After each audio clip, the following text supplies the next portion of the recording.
વેતન અને કાયમી હકની માંગ સાથે રાજ્યના આંગણવાડી કર્મચારીઓ ફરીથી મેદાનમાં ઉતર્યા છે. ગુજરાત હાઈકોર્ટના આદેશનું પાલન કરવા સરકારને તાત્કાલિક નિર્ણય લેવો પડે તેવી સ્થિતિ સર્જાઈ છે. લાંબા સમયથી ચાલી રહેલા આંદોલનો અને આંગણવાડી બહેનોની માંગ હવે પૂર્ણ થવાના આરે છે.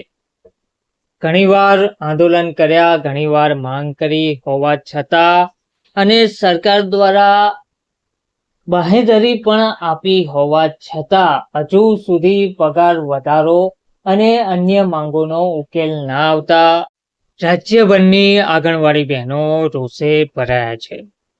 રાજ્યના આંગણવાડી કર્મચારીઓનું સપ્ટેમ્બરમાં મહાઆંદોલન યોજાવા જઈ રહ્યું છે.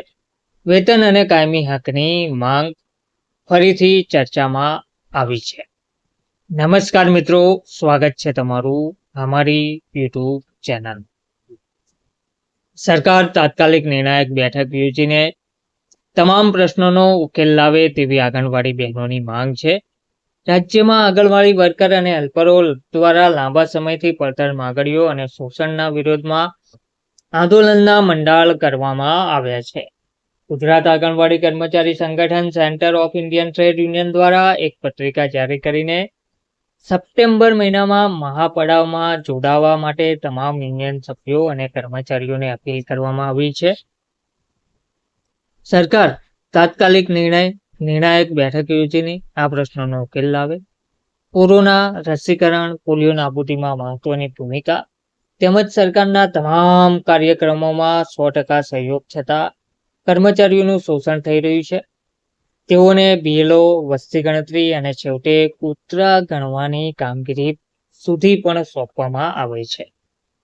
બિલો મોડા મળવા છતાં આંગણવાડી બહેનોએ ગુજરાતમાં એક પણ બાળકને પોષણ આહાર વિના રહેવા દીધું નથી અને સ્વખર્ચે પોષણ આહાર આપેલ છે.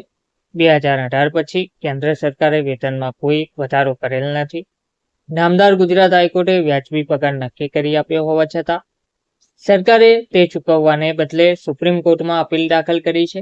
2022માં ગ્રેચ્યુટીના આપેલા ચુકાદામાં પણ પગારો ઓછા હોવાનું સ્પષ્ટ જણાવ્યું હોવા છતાં પગારમાં વધારો કરવામાં આવ્યો નથી. પ્રોજેક્ટના 50 વર્ષ પછી પણ આંગણવાડી કર્મચારીઓને કાયમી કરાયા નથી અને કાયમી નોકરિયાતને મળતા લાભો અપાતા નથી. વડાપ્રધાન અને મુખ્યમંત્રી સહિતના નેતાઓની સભામાં ભીડ એકઠી કરવા માટે ફરજિયાત હાજર રહેવા દબાણ કરવામાં આવે છે.